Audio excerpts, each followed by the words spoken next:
نحمده ونستعينه ونستغفره ونؤمن به ونتوكل عليه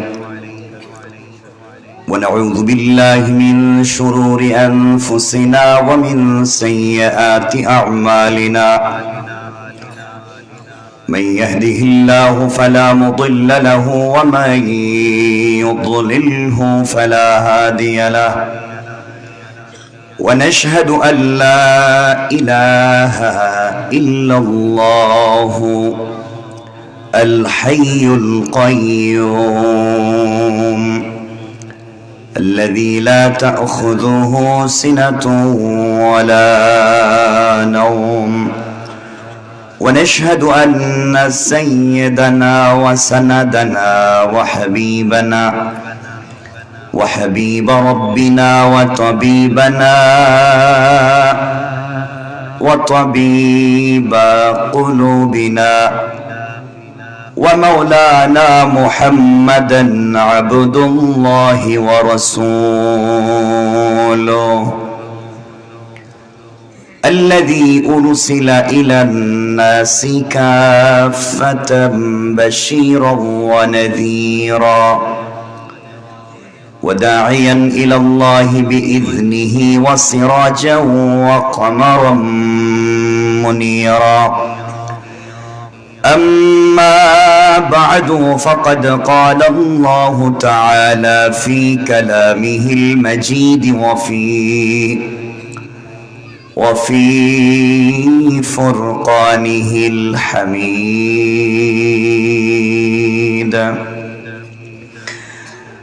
সকলে পড়ো না আউযু বিল্লাহি মিনাশ শাইতানির রাজীম বিসমিল্লাহির রাহমানির রাহিম ألف لام را كتاب أنزلناه إليك لتخرج الناس من الظلمات إلى النور بإذن ربهم إلى صراط العزيز الحميد صدق الله العظيم وصدق رسوله النبي الكريم ونحن على ذلك من الشاهدين والشاكرين والحمد لله رب العالمين আমার বন্ধুগণ যারা আসতে পেরেছেন যারা বসতে পেরেছেন আল্লাহ পাক যাদেরকে বসবার সমূহ তৌফিক দিয়েছেন সুযোগ করে দিয়েছেন সকলে আওয়াজ করে বলেন তো এই জবান দিয়েছেন কে সকলে বললেন না ভালোবাসা এক পক্ষ থেকে হয় না ভালোবাসতে দুজন লাগে অথবা দুটো পক্ষ লাগে একা একা ভালোবাসা হয়ে ওঠে না অনেক মানুষের মধ্য থেকে যদি কেউ একা একা কথা বলে যায় তো মানুষ তাকে পাগল মনে করে একা একা কথা বলে তো আপনাদের কি আমাকে দেখে মনে হইতেছে যে আমি আসলে পাগল হয়ে গেছি এটা মনে হইতেছে নি কিছু বলতেছেন না যে মনে হচ্ছে সকলে আওয়াজ করে বলেন এই জবান দিয়েছেন কে আমরা তো আশিকের রাসূলের এলাকার মানুষ কথা বলে অভ্যাস ছোট আওয়াজে কথা বললে তো হবে না আমরাই তো একটু মিলেমিশে কিছু সময় আমি একটু কথা বলার জন্য বসিনি নসিহত করেন বুজুর্গ উলামায়ে কেরাম আমার উস্তাদ যারা কথা বলেছেন মাধবপুরী হুজুর তো মনে আসেননি আসবেন আছেন গোয়াসপুরী হুজুর কথা বলছেন আমার জীবনে একবার রক্তের সাথে মিশে যাওয়া একটা মানুষ, গোয়াসপুরি হুজুর, আমাকে এই পর্যন্ত নিয়ে আসতে অনেক পরিশ্রম করছেন, রাত দিন আমাকে বুঝাইতেন, বাসায় নিয়ে বুঝাইতেন। হুজুর কথা বলে গেছেন, আমাকে কিছু হলে আমাকে খবর দিয়ে বাসায় নিতেন। আমাদের বাড়ি গ্রামের হুজুর আসছিলেন, কথা বলছেন। আর হাফিজ মনজুর ভাই তো ভালো দিলের মানুষ, ভালো ফ্যামিলির মানুষ, ভালো মনের মানুষ, এবং আমার ক্লাসমেট, আমরা একসাথে পড়ছি। আর জিঙ্গাবাড়ির আসছিলেন হাফিজুর রহমান সাহেব, আসছিলেন খুব ভালো মানুষ। আমি খুব মহব্বত করি দুনু ভাইকে, হাফিজুর রহমান সাহেবকেও, ওনার ভাই যিনি মাহবুবুর রহমান, খুব ভালো মানুষ দুজন, অনেক কথা বলেন, আমার দিলের মানুষ। আরো কথা বলছেন আমার প্রিয় ভাই উসামা ভাই, আরো যাদের নাম দেখতেছে সবাই কথা বলছেন, আলহামদুলিল্লাহ। এরপরে আমাদের মোহাম্মদপুর হুজুরের নামও দেখতেছি, হুজুরও আসছিলেন। সব বরকতই তুই নিছে। আমি তো খামোখা শুধু শুধু বসছি মুজাকারা করতে। যারা আরবি ব্যাকরণ বুঝেন, মুজাকারা হচ্ছে বাবে মুফাআলার সাগা, এর খাসিয়ত হচ্ছে মুশারাকাত বা শিরকাত। এর অর্থ হচ্ছে আমি কিছু কথা বলবো, আপনারা আমার সাথে কিছু কথা বলবেন, এর মধ্য দিয়ে কিছু সময় চলে যাবে, আল্লাহ চাহে সময়টাকে কবুল করে মাফ করে দিবেন। পারবো না ইনশাআল্লাহ? বলেন না একটু জোরে আওয়াজ করে বলেন না ইনশাআল্লাহ? বলেন আর একটু জোরে বলেন না ইনশাআল্লাহ? সবাই বলতেছেন না, মনে হচ্ছে ভালো লাগতেছে না মনে হয়। আজকের এই ঐতিহ্যবাহী সাউতুল হেরা তাহফিজুল কোরআন মাদ্রাসার আজকের এই প্রোগ্রাম, সম্মানিত সভাপতি, বিশেষ অতিথি বৃন্দ উপস্থিত, হযরত বুজুর্গ ওলামায়ে কেরাম, মুরব্বিয়ানে আযম, পর্দার অন্তরালে অবস্থানরত আমার সম্মানিত শ্রদ্ধেয় মা ও বোনেরা, বিশেষ করে আগামী দিনের জাতির দিকপাল, ভবিষ্যৎ জীবনে জাতির কান্ডারি, কলিজার টুকরা ছাত্র তরুণ যুবক বন্ধুগণ, আলোচনার শুরুতেই আমার পক্ষ থেকে সকলকে আন্তরিক মোবারকবাদ, শুভেচ্ছা জানিয়ে আল্লাহ পাক রব্বুল ইজ্জত ওয়াল জালালের শাহী দরবারে শুকরগুজার হচ্ছি যে আল্লাহ আজকের এই মোবারক দিন জলসায় আমাদেরকে আসবার তৌফিক দিয়েছেন। শুকরগুজার হচ্ছি মুনিবের দরবারে, সকলে পড়ছি আলহামদুলিল্লাহ। আর একটু জোরে পড়ি না আলহামদুলিল্লাহ? একটু মিলেমিশেই তো কথা বলবো, একটু জোরে বলবেন। অনেক কথা শুনেছেন, আমরা মুজাকারা করি, আমার কাছাকাছি বসছেন তো সবাইরে চিনেন। আমার চাচা এখন দায়িত্বশীল, বড় দায়িত্বশীল এখন দলের, যুব দলের জেলা সহসভাপতি।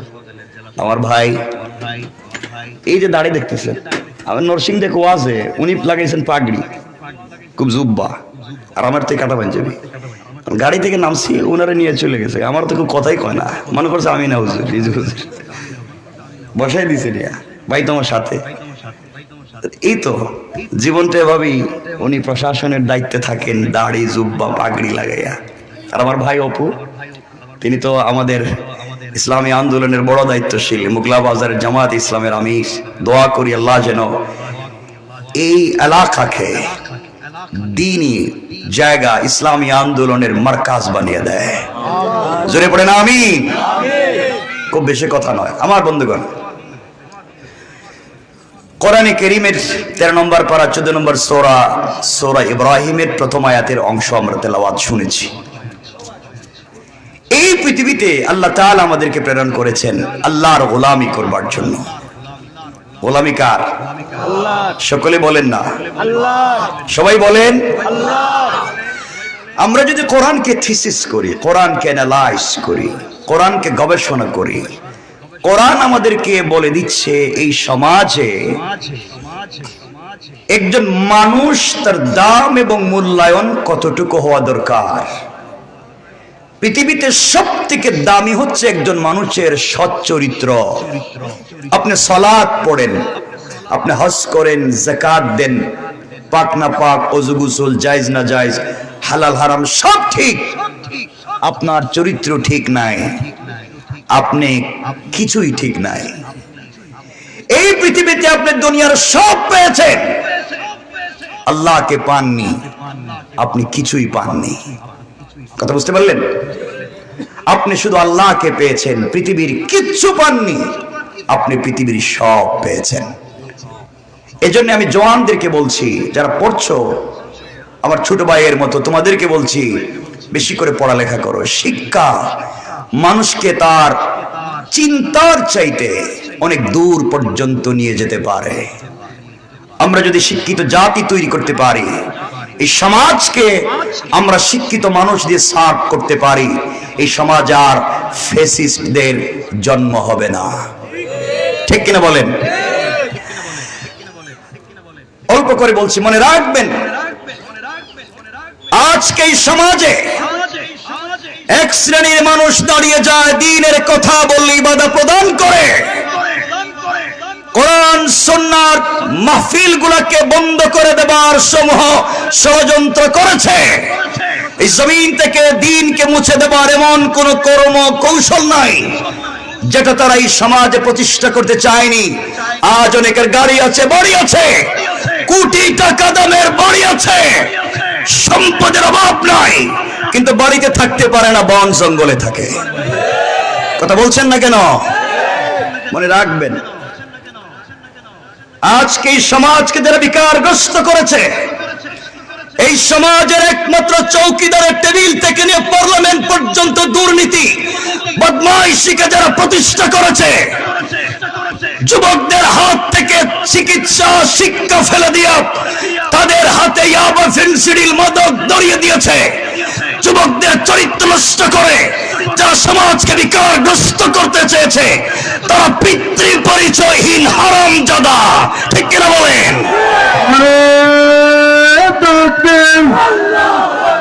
নারায়ে তাকবীর, দিন ইসলাম, দিন ইসলাম, জিন্দাবাদ, জিন্দাবাদ, আল কোরআনের আলো, আল হাদিসের আলো, নারায়ে তাকবীর।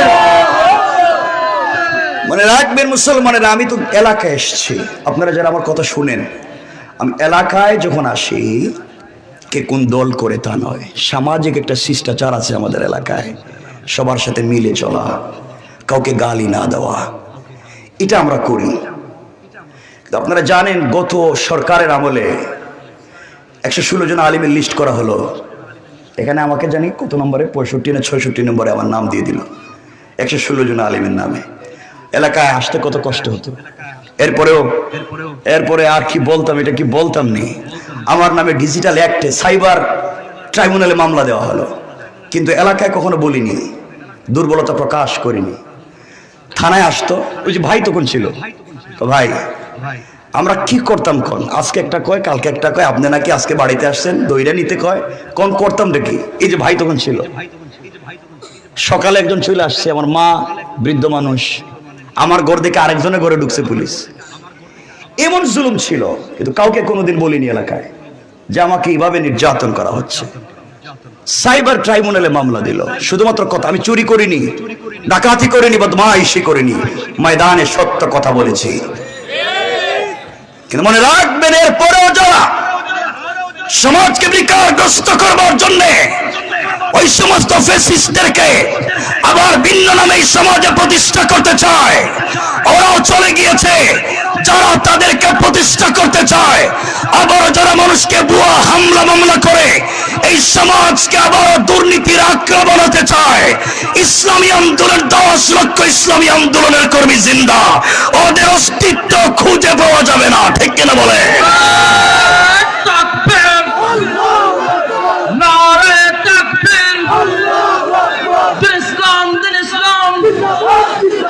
স্বৈরাচারের দূষণেরা হুঁশিয়ার সাবধান,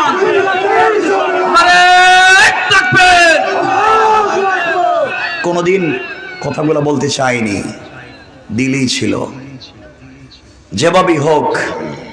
কিন্তু আফসোস হচ্ছে, এত কষ্ট পাওয়ার পরেও এলাকায় আসলে কেমন জানি সবার সাথে মিলে মিশে চলাটা কি সুন্দর মনে হতো, কারণ এটা সামাজিক শিষ্টাচার, এটি একজন মানবের মূল্যবোধ, তার ব্যথা তার ভিতরেই থাকবে। মানে রাখবেন, জওয়ানদেরকে বলছি এই জন্য আমাদেরকে কোরআন পড়তে হবে।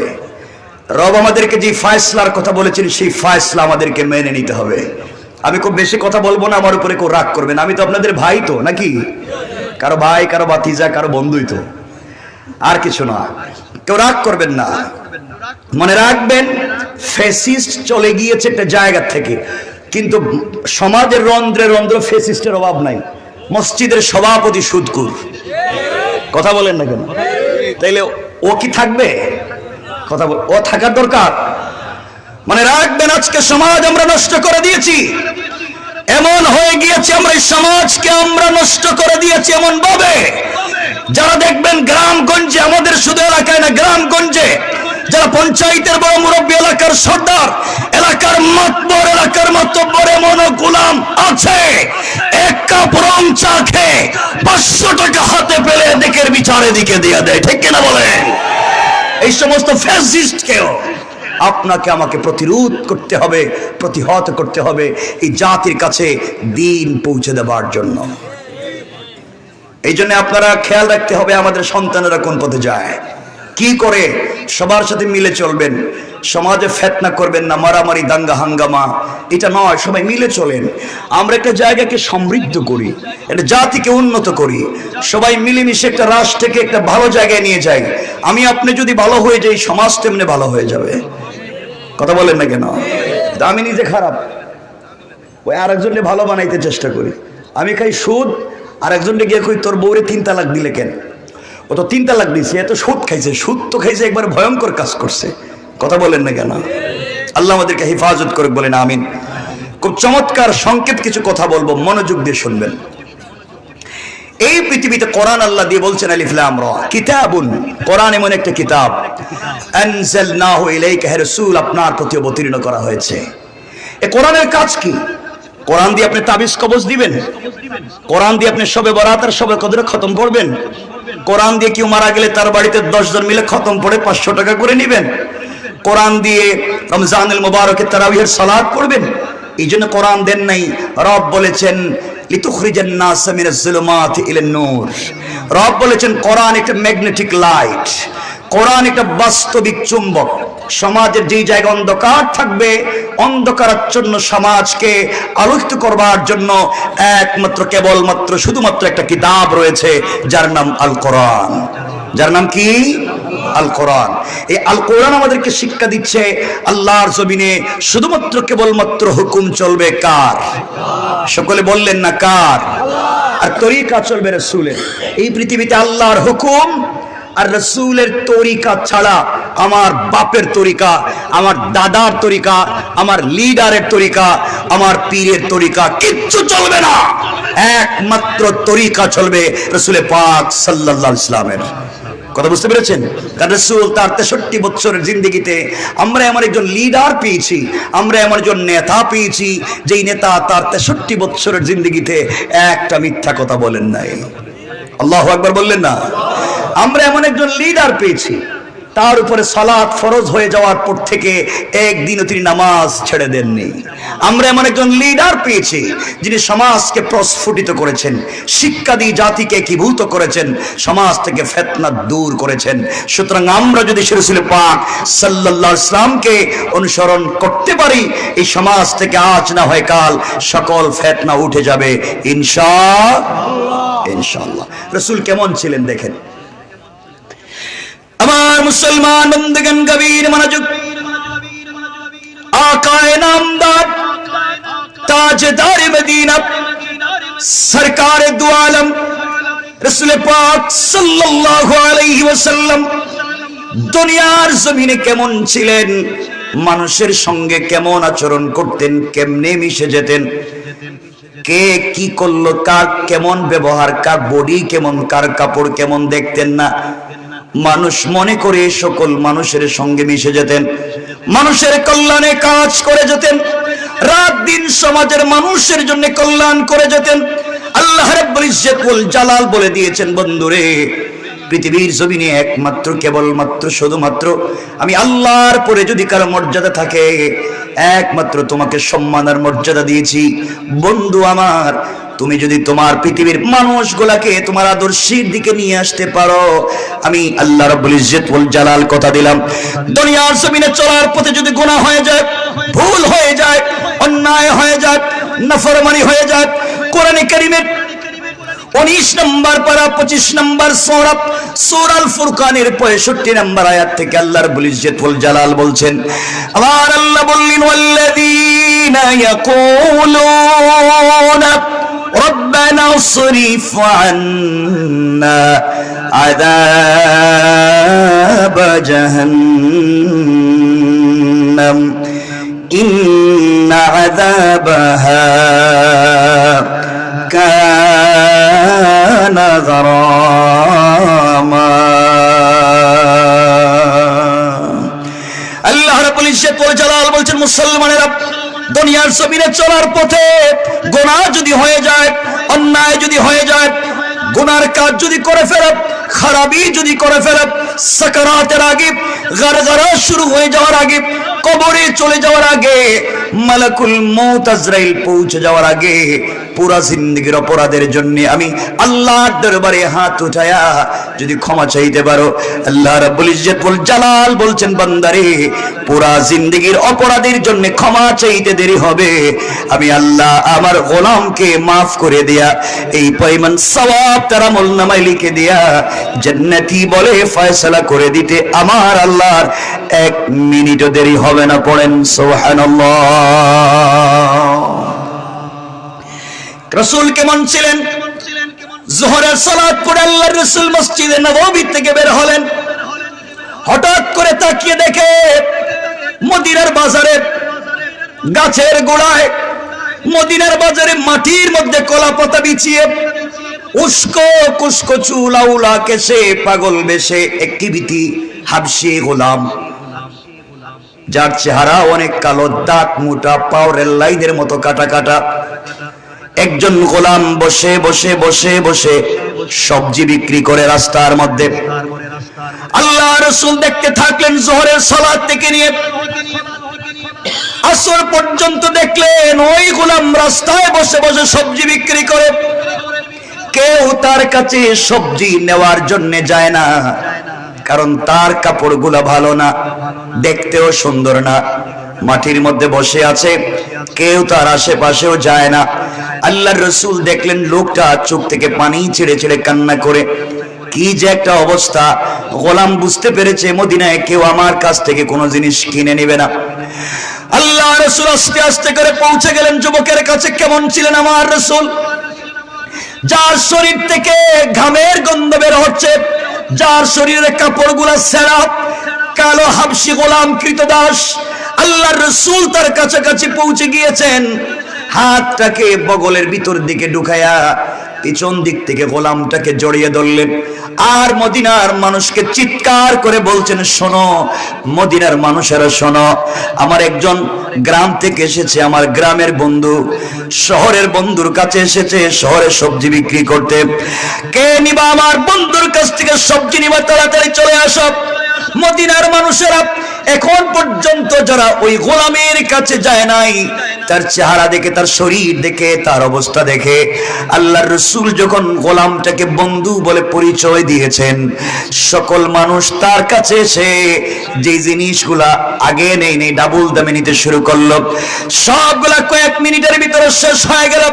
এবার আল্লাহর রাসূলের চেহারার দিকে তাকিয়ে ওই গোলাম চোখের পানি ছেড়ে ছেড়ে কান্না করে ডাক দিয়ে বলছে, রাসূলুল্লাহ ইয়া হাবিবাল্লাহ, পয়গম্বরে আরবি, আপনার কাছে আমি জানতে চাই, মানুষের কাছে আপনি বন্ধু বলে আমাকে পরিচয় দিলেন, আমি একজন গোলাম, কালো মানুষ, দেখতেও সুন্দর না, ঘর বাড়ি নাই, কৃতদাস, শরীর থেকে গামের গন্ধ বের হয়, আপনি আমাকে জড়িয়ে ধরলেন, আমার সবজিগুলা বন্ধু বলে বিক্রি করাইয়া দিলেন।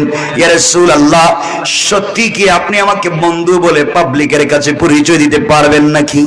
না আমার সবজি বিক্রি করবার কোন কৌশল তৈরি করলেন গরিব মানুষ দেখে?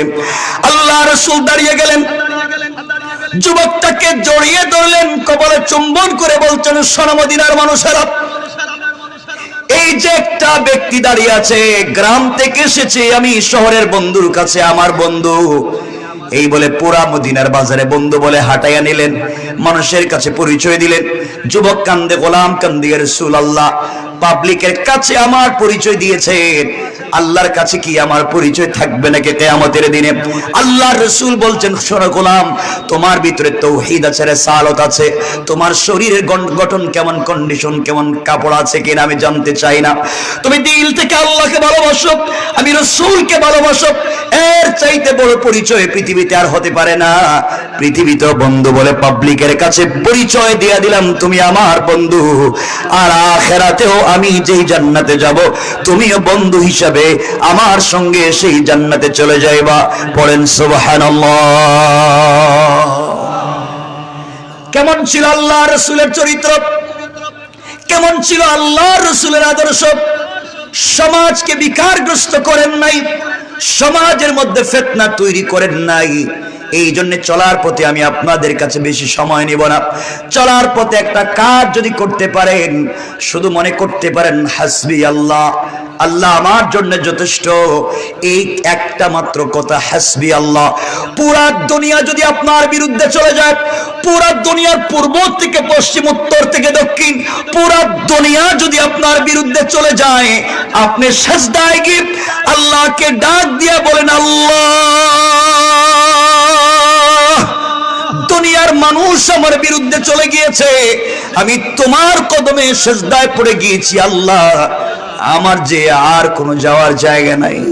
তুমি বলেছো গোলাম বিপদে পড়ে গেলে সুজদা ওয়া কিয়ামা, আমার জন্য সিজদা করো, আমার জন্য দাঁড়াও, আমার জন্য রুকু করো। আল্লাহ বলবার কোনো জায়গা নাই, পরিশানির অভাব নাই, আমি না বিপদগ্রস্ত, তোমার কদমে পড়ে গেলাম। গোলাম যখন সিজদায় পড়ে হাসবি আল্লাহ, আল্লাহ আমার জন্য যথেষ্ট মনে করে ফেলে, আল্লাহ রাব্বুল ইজ্জত ওয়াল জালাল বুঝাতে চাইলেন, বান্দারে পুরা পৃথিবী যদি তোমার বিরুদ্ধে চলে যায়, সবার দরওয়াজা যদি বন্ধ হয়ে যায়, আমি আল্লাহ আমার কুদরতের দরওয়াজা খুলে দিয়া তোমাকে আমার কোলে উঠাইয়া নিতে আমি আল্লাহর এক মুহূর্ত দেরি হবে না। পড়েন সুবহানাল্লাহ, আল্লাহু আকবার। এজন্য আমি যে কথা বলতে খুব মনোযোগ দিয়ে শুনবেন।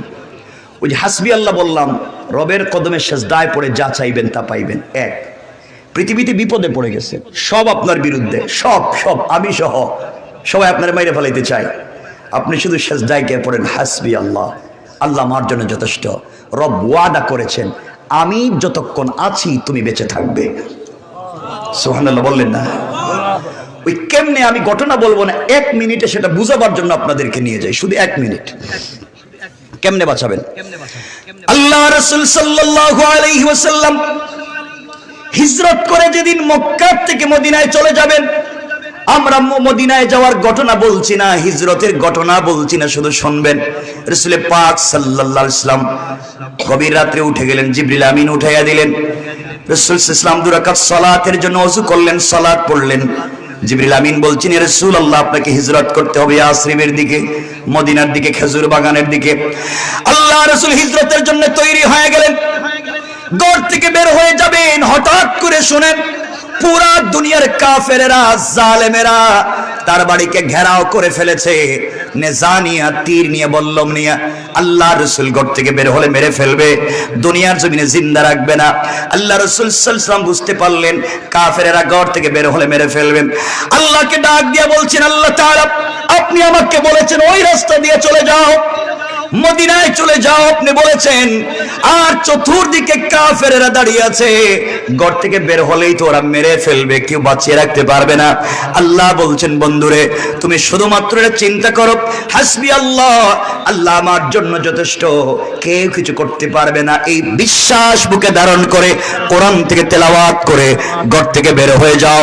ঘর থেকে বের হয়ে যাওয়ার দায়িত্ব তোমার, আর তোমাকে হেফাজতের জিম্মাদার স্বয়ং আমি আল্লাহ। আল্লাহ রাসূল সাল্লাল্লাহু আলাইহি ওয়াসাল্লাম দরজার কাছে পৌঁছে গেলেন, দরজা খুলবেন। আল্লাহকে ডাক দিয়ে বলছেন, আল্লাহ আমি জানি আপনি আমাকে বাঁচাবেন, পৃথিবীর সকল মানুষ যদি বিরুদ্ধে চলে যায় কেউ কিছু করতে পারবে না, আপনি বাঁচাবেন। ওয়ালাকিন লিয়াতমাইন্না কলবি, কিন্তু অন্তরে প্রশান্তি পাই না। আয় আল্লাহ আত্মরক্ষা করবার জন্য যদি কোনো জিনিস দিতেন যা দিয়ে আত্মরক্ষা করা যায়, আমার উম্মতেরা যেন বুঝতে পারে জালেমের জুলুমের শিকার হলে সম্মান বাঁচাবার জন্য আত্মরক্ষা করবার জন্য প্রস্তুতি নিতে পারে। আল্লাহ তাআলা আপনি আমাকে ব্যবস্থা করে দেন। আল্লাহ বলছেন, বন্ধুরে তুমি যদি আত্মরক্ষা করতে চাও হাতের মধ্যে কিছু বালি নেও অথবা কংকর নেও অথবা পাথর নেও, দরজা খুলে সামনের দিকে নিক্ষেপ করো, কেউ তোমার কিছু করতে পারবে না। আল্লাহ রাসূল বলছেন আল্লাহ তাআলা ওদের হাতে আধুনিক অস্ত্র চতুর্দিকে দাঁড়িয়ে আছে, গড় থেকে বের হলে মেরে ফেলবে। আর আপনি বলছেন বালি হাতে নেওয়ার জন্য, কংকর হাতে নেওয়ার জন্য। আমি দরজা খুলে যদি সামনের দিকে নিক্ষেপ করি, ডাইনে বামে পিছনে চতুর্দিকে কাফেরেরা আছে, ওরা তো আমাকে মেরে ফেলবে, আল্লাহ কেমনে বাঁচবো? আল্লাহ বলছেন, বন্ধুরে আমি যথেষ্ট তোমার জন্য এটা মনে করে কংকর গুলা সামনের দিকে নিক্ষেপ করবা, আর চতুর্দিকের কাফেরদের চুকে চুকে পৌঁছে দেওয়ার জিম্মাদার স্বয়ং আমি আল্লাহ। আল্লাহু আকবার। আল্লাহ রাসূল আল্লাহর কথার উপরে বিশ্বাস করলেন, দরজা খুললেন, সামনের দিকে কতগুলা পাথর নিক্ষেপ করলেন অথবা কংকর মারলেন। তাকিয়ে দেখেন কাফেরেরা চোখ রগড়াতে লাগলো, চোখ মুছতে লাগলো, ডাইনে বামে পিছনের কাফেরেরা চোখ মুছতে লাগলো। লম্বা কথা, আল্লাহ রাসূল মদিনায় পৌঁছে গেলেন, ঘটনা এখানেই শেষ হয়ে যেতে পারতো, কেউ রাসূলকে ধরতে পারলো না। একদিন আল্লাহ তাআলা তার বন্ধুকে বলছেন, বন্ধুরে ওই দিন না পৃথিবীর সকল মানুষ তোমার বিরুদ্ধে চলে গেল, গভীর রাত্রে কেউ ছিল না, একমাত্র ঘরের ভিতরে তুমি ছিল আর আলী ছিল, আলীকে তো বিছানায় শোয়া দিছিলা। ওই সময় ঘর থেকে যে বের হলাম, পৃথিবীর লাখ লাখ হাজার হাজার কাফেরেরা তোমার ঘরের সামনে দাঁড়িয়ে ছিল, কেউ তোমারে দেখলো না। যারা দরজায় দাঁড়িয়ে ছিল মেরে ফেলবার জন্য, তারাও দেখলো না। ব্যাপার কি, কেমনে গেলা? আল্লাহ রাসূল চোখের পানি ছেড়ে বলছেন, আল্লাহ তাআলা কেমনে গেলাম তা তো আমি বুঝি না, আপনি আমাকে বলছেন কংকর সামনে মারবার জন্য, আমি তো মারলাম, পিছনের ডাইনে বামের কাফের থেকে কেমনে বাঁচলাম আমি জানি না। আল্লাহ রাব্বুল ইজ্জত ওয়াল জালাল বলছেন, বন্ধু শোনো আমার ওয়ামাইতা ইযা রামাইতা ওয়ালা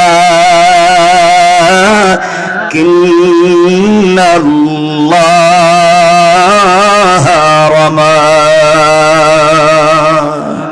আল্লাহ রাব্বুল ইজ্জত ওয়াল জালাল বলছেন, বন্ধুরে তুমি যখন আমার উপরে ভরসা করে হাতের কংকরগুলা সামনের দিকে নিক্ষেপ করেছিলা, বিশ্বাস অনেক বেড়ে গিয়েছিল রব আছে, ওই সময় তোমার হাত এটা তোমার থাকে নাই, আমি আল্লাহর কুদরতের হাত হয়ে গিয়েছে, আর আমি আল্লাহ নিজের হাত দিয়া জালেমদের চোখে চোখে পৌঁছে দিয়েছি। আল্লাহু আকবার। এই রব এখন আছেন না নাই? কথা বলেন, আছেন না নাই? এজন্য ভেঙ্গে পড়ে যাবেন না, কষ্টে পড়ে গেলে ভেঙ্গে পড়ে যাবেন না। কেউ আপনার কথা শুনছে না, শুনছেন কে? কোথায় বলবেন? কোথায় বলবেন? সেজদায় গিয়ে। কোথায় বলবেন? কথা বলেন, কোথায় বলবেন? সেজদায় গিয়ে বলবেন, রব আপনার কথা শুনবেনি। এই কথাগুলো বলেই আমরা আলোচনা সংক্ষেপ করব। চমৎকার একটা ঘটনা আপনাদেরকে বলতে চাই, কিতাবের নাম তারিখ ইবনে জারির তাবারি। আল্লামা জুলফিকার নকশবন্দি খুতুবাতে জুলফিকারে চমৎকার করে ঘটনা নিয়ে এসেছেন যে আল্লাহর উপরে ভরসা করলে পৃথিবীতে বেঁচে থেকেও জান্নাতের স্বাদ পাওয়া যায়। আমরা অনেক পরেশান থাকি, আমরা অনেক কষ্টে থাকি, আমার কিছু হলো না, আমাকে দিয়ে হবে না, আমি মনে হয় পারবো না, পৃথিবীর সকল মানুষ তোমার বিরুদ্ধে লেগে গেল, সব বলে যাও। রসুল পাক তো পুরো দুনিয়া, এমনকি তার ঘরের মানুষও তার বিরুদ্ধে চরণ করেছেন। আল্লাহ পাক রসুল পাক ইসলামকে সরকারে কায়নাত বানিয়ে দিয়েছেন। এই জন্য আমি পারবো, আপনিও পারবেন, শুধুমাত্র আপনাকে আমাকে দাঁড়াতে হবে ভরসা করে। কার উপরে? আরো জোরে বলেন, কার উপরে? এই কথাটা আপনারা মনে রাখবেন। যে কথা বলতে চাই এটা হযরত ফাতেমা রাদিয়াল্লাহু তাআলা আনহার জিন্দেগি থেকে একটা ছোট্ট ঘটনা নিয়ে এসে আমরা আলোচনাকে সংক্ষেপ করব। আমরা বসে আছি, দাঁড়িয়ে আছি, কষ্ট পাচ্ছি, খুব লম্বা করব না, কয়েক মিনিট। আপনারা যদি মনে রাখতে পারেন যে আল্লাহ কেমনে আপনাকে আমাকে দিবেন, এটা বোঝাবার জন্য আমার বন্ধুগণ কথাগুলো দিল দিয়ে শুনেন কি বলতে চাই। হযরতে ফাতেমা রাদিয়াল্লাহু তাআলা আনহা তখন পর্যন্ত পৃথিবীতে কাউকে বিয়ে করেন নাই, কারণ তার ওই পর্যায়ের বয়স হয় নাই। চলার পথে এক ইহুদির মেয়ের সঙ্গে তার বন্ধুত্বের সম্পর্ক হয়ে গেল, বান্ধবীয়ানা। একদিন দুই দিনের না, কেউ বলছেন 8 বছর, 6 বছর, 5 বছরের সম্পর্ক। কথাগুলো দিল দিয়ে শোনেন। ফাতেমার সঙ্গে ইহুদির মেয়ের সম্পর্ক হয়ে গেল দীর্ঘদিনের। আমার আপনার চরিত্র কেমন হওয়া চাই? হযরতে ফাতেমা রাদিয়াল্লাহু তাআলা আনহার কাছে ওই মেয়েটা প্রতিদিন সকালবেলা আসে, সারাদিন থাকে, বিকাল বেলা চলে যায়। এত আমানতদার, এত ভদ্র, এত সৎ চরিত্রবান মেয়ে পৃথিবীতে আর নাই। ইহুদির মেয়েটা আশ্চর্য হয়ে গেল, মানুষের চরিত্র কি এত সুন্দর হতে পারে, এত অমায়িক ব্যবহার হতে পারে, সবার সঙ্গে চমৎকার কথা বলে, কাউকে গালি দেয় না, গীবত শিকায়াত করে না, সমালোচনা করে না। মেয়েটা হযরতে ফাতেমার চরিত্র দেখে অভিভূত হয়ে গেল, কিন্তু কালিমা পড়ে মুসলমান হয়নি। ওই মেয়েটা আস্তে আস্তে বড় হয়ে গেল। ইহুদির মেয়েটা একদিন তার বাবার কাছে গিয়েছে, বাবার কাছে গিয়ে বলছে, আব্বাজান, আমি এই পৃথিবীতে একজন মেয়েকে খুব ভালোবাসি, পছন্দ করি, মুহাম্মদ ইবনে আব্দুল্লাহর মেয়ে, তার কাছ থেকে অনেক সুন্দর সুন্দর কথা পেয়েছি, আদর্শ পেয়েছি। ইহুদি চিন্তা করছে আমার মেয়েটা বোধহয় আস্তে আস্তে ওর সাথে মিশে মিশে আবার খারাপ হয়ে যায়। কারণ আপনার ছেলে যদি একজন ইসলামী আন্দোলনের কর্মীর সঙ্গে মিশে যায়, টাকনুর উপরে প্যান্ট পরবে, হয়তো মুখে দাড়ি রাখবে, পকেটে মেসওয়াক থাকবে, কিন্তু আপনার কাছে জঙ্গির মতো দেখা যায়। মনে রাখবেন, আপনার সন্তান একজন ভদ্র যুবকের পাশে থাকবার কারণে সালাতে হয়েছে, নামাজ কায়েম করে, কিন্তু সে যদি আরেকজনের কাছে যেত, হয়তো চান্দাবাজ আর দুর্নীতিবাজ হয়ে যেত। কোন ঠিক কিনা? মনে রাখবেন মুসলমানেরা কি বলতে চাই, সমাজে আপনার সন্তানকে বন্ধু নির্বাচনের ব্যাপারে আপনি দেখবেন আপনার সন্তান কাকে বন্ধু বানাচ্ছে, কার সঙ্গে মেলামেশা করে, কার কাছে যায়। আপনার বন্ধু যার কাছে গেলে রাস্তায় চান্দাবাজি করতে পারে, মদ খেতে পারে, জুয়া খেলতে পারে, ফেন্সিডিল খেতে পারে, এমন মানুষ যত ভালো দেখাক তার সঙ্গে বন্ধুত্ব করা যাবে না। আর রিকশাওয়ালার ছেলে, ভ্যানওয়ালার ছেলে, সেও যদি নামাজি হয়, আমানতদার হয়, দাড়িওয়ালা হয়, পরহেজগার হয়, এমন ব্যক্তির সঙ্গে বন্ধুত্ব করলে খুশি হয়ে যাবেন আমার আল্লাহ। কথা কি বুঝতে পারলেন? আমার কথা কি বুঝতে পারতেছেন? মনে বুঝতে পারেন নাই? কথা বুঝতে পারতেছেন? একটু হাত তুলে দেখান তো দেখি কার কার অসুবিধা হচ্ছে। অসুবিধা হইতেছে নি? আওয়াজে মনে হইতেছে অসুবিধা হইতেছে, হাতও তুললেন। অসুবিধা হচ্ছে? আমি আপনাদের সচেতনতার দিকে খেয়াল করতেছি। খুব মনোযোগ দিয়ে শুনবেন মুসলমানেরা কি বলতে চাই, কি মেসেজ দিতে চাই, কি ইনফরমেশন দিতে চাই।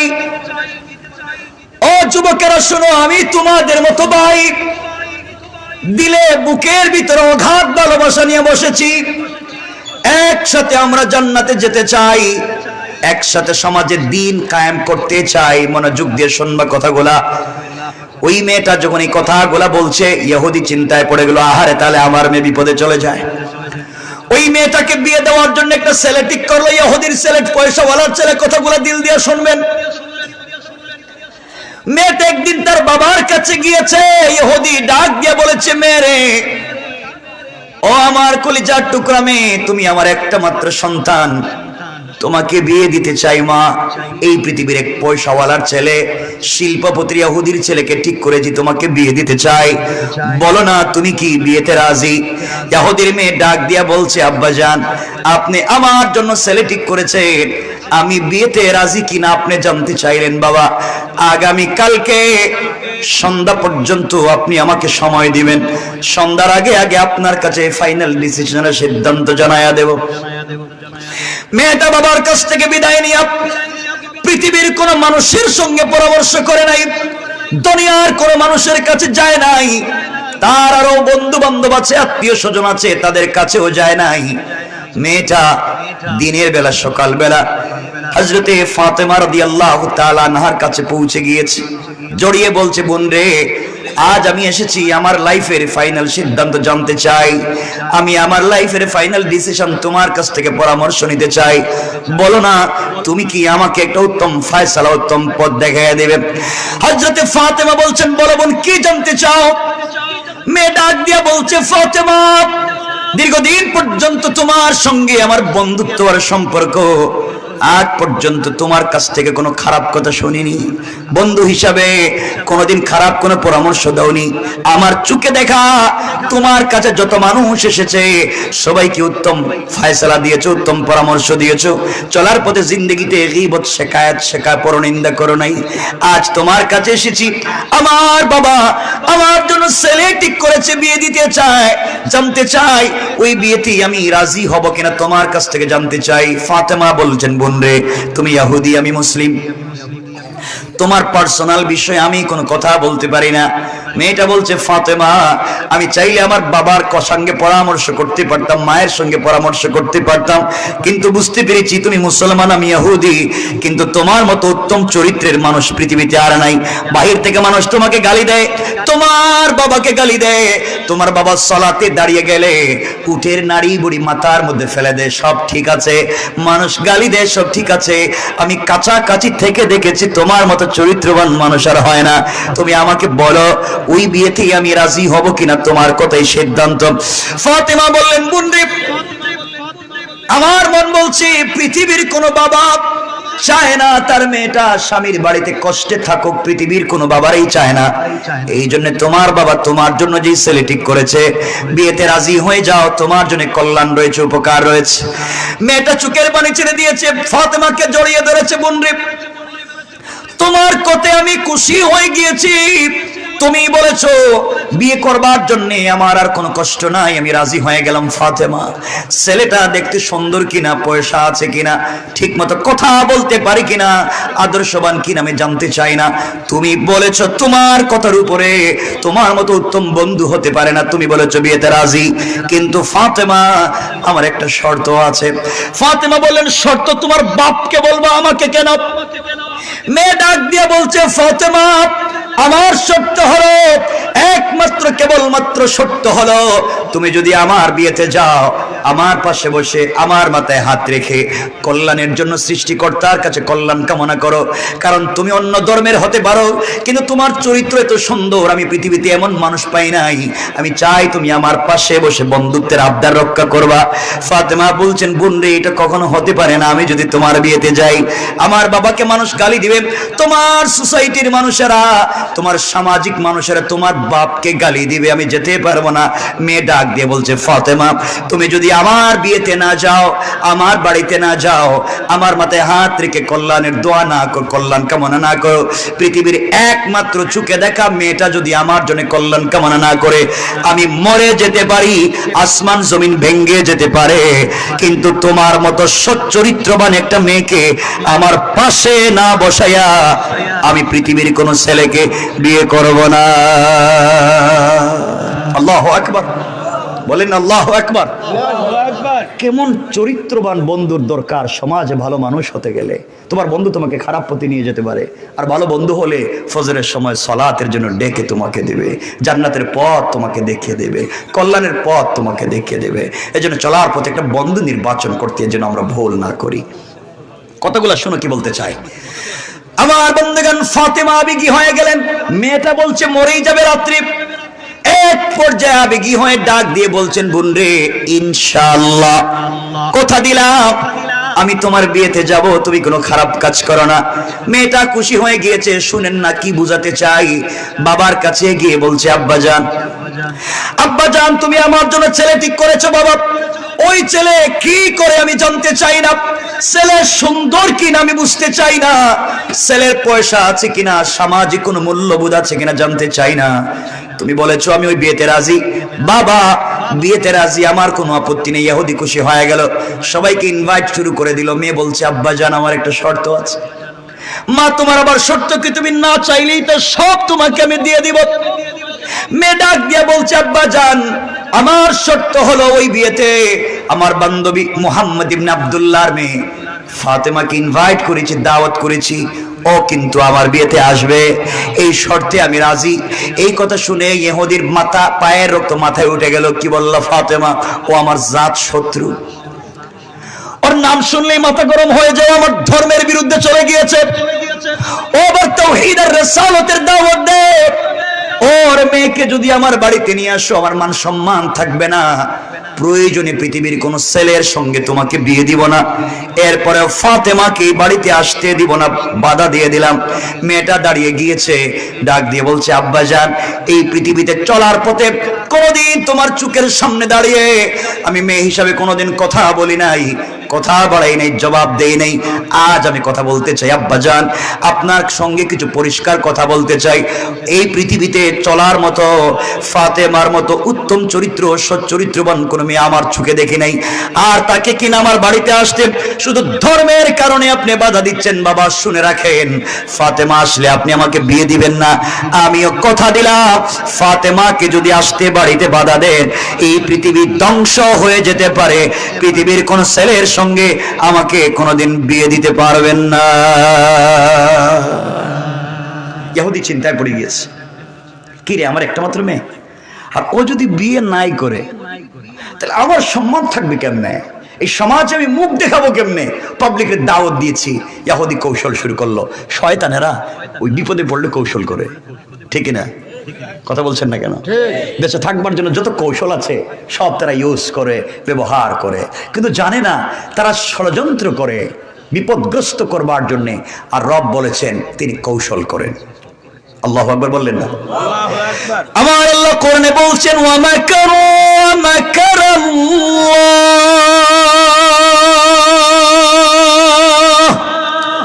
ওয়াল্লাহু খায়রুল মাকিরিন। তোমরা কিসের ষড়যন্ত্র করছো? রব বলছেন আমি তো সর্বশ্রেষ্ঠ কুশলী, তোমাদের সকল ষড়যন্ত্র ব্যর্থ হবে। আরেক জায়গায় রব বলেছেন ইন্না কাইদাশ শাইতানি কানা যায়ীফা, সকল কুটু কৌশল আমি রবের কাছে মশা মাছির চাইতে আর দুর্বল। পড়েন না সুবহানাল্লাহ। বিশ্বাস রাখতে হবে কার উপরে? কথাগুলো শুনেন না কি বলতে চাই আমার বন্ধুগণ, কথাগুলো দিল দিয়ে শুনেন কি বলতে চাই। ইহুদি ষড়যন্ত্র করে কৌশল করে তার মেয়েটাকে বলছে, মারে তুই শোন, ফাতেমাকে আসতে দিতে হবে, আপত্তি নেই, ফাতেমা আসো, আমার কোনো আপত্তি নেই, তাও বিয়েতে রাজি হও। মেয়েটা খুশি হয়ে গিয়েছে। এবার ইহুদি বলছে, শোনো আমার একটাও শর্ত আছে। বাবা তোমার আবার শর্ত কি? আমার শর্ত হলো আমি যে সোসাইটিতে বড় হয়েছি, সবাই পয়সাওয়ালার ছেলে মেয়ে, তোমার বিয়েতে যারা আসবে দামি দামি অর্নামেন্টস জুয়েলারি পরে আসবে, দামি দামি গিফট নিয়ে আসবে। মোহাম্মদ ইবনে আব্দুল্লাহ গরিব মানুষ, 3 বেলা 1 বেলা খাবার নাই, থাকবার মতো ঘর নাই। তার ঘরে মাসের পর মাস চলে যায়, চুলায় কোনো আগুন জ্বলে না। তার মেয়ে যখন কাপড় পরবে, সেরা কাপড়, পুরাতন কাপড় পরে, সে যদি সেরা কাপড় পরে তোমার বিয়েতে আমার বাড়িতে আসে, মান সম্মান ইজ্জত থাকবে না। সুতরাং সে যদি তোমার বিয়েতে আমার বাড়িতে আসতে হয়, আমার একটাই শর্ত, সে যেন একটা নতুন পোশাক পরে আসে, সামাজিকতা, শিষ্টাচার, মূল্যবোধ, সামাজিকতা রক্ষা করে আসে। ইহুদির চিন্তা হলো ফাতেমা কাপড়ও পাবে না, আসতেও পারবে, ফাতেমা কাপড়ও পাবে না, আসতেও পারবে না। এটা কৌশল করে দিল। মেয়েটা দৌড়াইয়া ফাতেমার কাছে এসে বলছে, বোন তোমার নাম শুই না আমার বাপ গালি দেয়, তোমার বাপরেও গালি দেয়, দেখতেই পারে না। এখন তুমি বিয়েতে যাওয়ার বাপ তো কিছুতেই মানে না, একটা শর্ত দিছে, তুমি যদি একটা নতুন পোশাক পরে যাও। ফাতেমা একথা শুনে চোখের পানি ছেড়ে হাউমাউ করে কাঁদতেছে। বন্ধু কি বললি? আমাদের ঘরে মাসের পর মাস চলে যায়, চুলায় কোনো আগুন জ্বলে না, আমার কোনো অনুযোগ নাই, আমার কোনো অভিযোগ নাই, আমি তো সব রবের জন্য করে ফেলেছি, দুনিয়ায় কতদিন কষ্ট করব, এটাই তো নিয়ম। কিন্তু আমি বাপের কাছে বলতে পারবো না, বাপ তো নিজেই কষ্ট করেন দিনের জন্য, আমি বাবার কাছে কাপড় চাইতে পারবো না। মেয়েটা বলছে, ফাতেমা তুমি যদি কাপড় না পাও তাহলে আমি আজকে রাত্রে তোমার চোখের সামনে মরে যাব, কারণ তুমি ছাড়া আমি বিয়ে করবো না। আল্লাহু আকবার বললেন না? জোয়ানেরা বলো না আল্লাহু আকবার। তোমাদের অবস্থা এমন কেন জোয়ানেরা? তোমাদের তো স্পিরিট থাকবার কথা ছিল, স্পিরিট এমন ব্রেক করলো কেন? কষ্ট হচ্ছে? হযরতে ফাতেমার কাছে ওই মেয়েটাকে পরামর্শ চাইলো। আমাদের সোসাইটিতে, আমাদের কোন ইউনিভার্সিটিতে পড়ছে, আমাদের কোনো মেয়েকে যদি তার বাপকে বলে, মা তোমার জন্য একটা ছেলে ঠিক করেছি, ছেলেটা দেখতে খুব সুন্দর, নামাজি, ভদ্র, মেসওয়াক করে, তোমাকে বিয়ে দিতে চাই, তুমি কি রাজি? মেয়ে বলবে, বাবা আপনি কি বলছেন? আই ডোন্ট নো, আমি তো এটা জানি না, আমি সরি, আমাকে ডিস্টার্ব করবেন না, আপনি বলতেছেন আমাকে বিয়ে দিবেন, আমি তো 5 বছর আগে মোগলা বাজারের এক বল্টুর ছেলের সাথে প্রেম করে কাম সেরে লইছি। ঠিক না? এটা ঠিক কইছে কেন রে? এতক্ষণ কইছি ঠিক কয় না, এখন ঠিক কইছে কেন? এখানে দেখতে খুব গরম দেখতেছি, এতক্ষণ বললাম কিছু বলে না। বাবা আপনি আমার জন্য ছেলে ঠিক করছেন, আমি তো অনেক আগেই লাইন কাম সেরে লইছি, এটা হচ্ছে আমাদের সোসাইটির কন্ডিশন। কিন্তু মেয়েটা পৃথিবীর কারোর সঙ্গে পরামর্শ করতে যায়নি, গিয়েছে হযরতে ফাতেমার কাছে। সুবহানাল্লাহ বলেন না। দেখেন, ভালো মানুষের সঙ্গে সম্পর্ক হলে ওটা আর কিছু করুক আর না করুক, পারুক আর না পারুক, আপনাকে একটা চমৎকার ডাইনের রাস্তা দেখিয়ে দেবে, একটা রিজন, আপনি একটা লাইন দেখিয়ে দিবে, আপনি একটা ভালো পথ দেখিয়ে দিবে। রাসূল পাক সাল্লাল্লাহু আলাইহি ওয়াসাল্লাম এই জন্যই বলছেন তোমরা চলার পথে বন্ধু নির্বাচন করো, কারণ তোমরা আতরওয়ালার কাছে যদি যাও, সে যদি আতর তোমাকে নাও দেয়, তার বডিতে আতর থাকবার কারণে তোমার বডিতে সুঘ্রাণ লাগবে। আর যদি তুমি কোনো কর্মকারের কাছে যাও, কামারের কাছে যাও, তুমি যদি কামারের কাজ নাও করো, তার কাছে বসবার কারণে ধোঁয়াও লাগবে, বডি কালো হয়ে যেতে পারে, ঠিক কিনা? এই জন্য আমাকে চলবার পথে চমৎকার বন্ধু নির্বাচন করতে হবে, ভালো মানুষ নিজেকে হতে হবে, ভালো মানুষ সমাজকে বানাতে হবে। খুব মনোযোগ দিয়ে কথাগুলো শোনেন, আসলে রব যে আমাদেরকে কি দিতে পারেন শোনেন। কষ্ট হচ্ছে না তো? করো আমার মুসলমান বন্ধুগণ, কথাগুলো দিল দিয়ে শুনেন কি বলতে চাই। এবার ইহুদির মেয়েটা চোখের পানি ছেড়ে ফাতেমাকে ডাক দিয়ে বলেছে, ফাতেমা, তোমার সঙ্গে আমি একটা কথা বলতে চাই। তুমি আমাকে কতদিন বলেছো এই পৃথিবীর একজনের সঙ্গে তোমার সম্পর্ক, তোমার প্রেম, পৃথিবীতে একজনকে তুমি মন প্রাণ উজাড় করে ভালোবাসো। ফাতেমা, তুমি আমাকে বলেছো তোমার সৃষ্টিকর্তা আল্লাহর সঙ্গে তোমার গভীর সম্পর্ক, সারাদিন কষ্ট করে না খেয়ে কাটাইয়া দাও, রাত্র হয়ে গেলে, অন্ধকার যখন হয়ে যায়, সিজদায় পড়ে রবকে যখন ডাক দিয়ে বলছো আল্লাহ।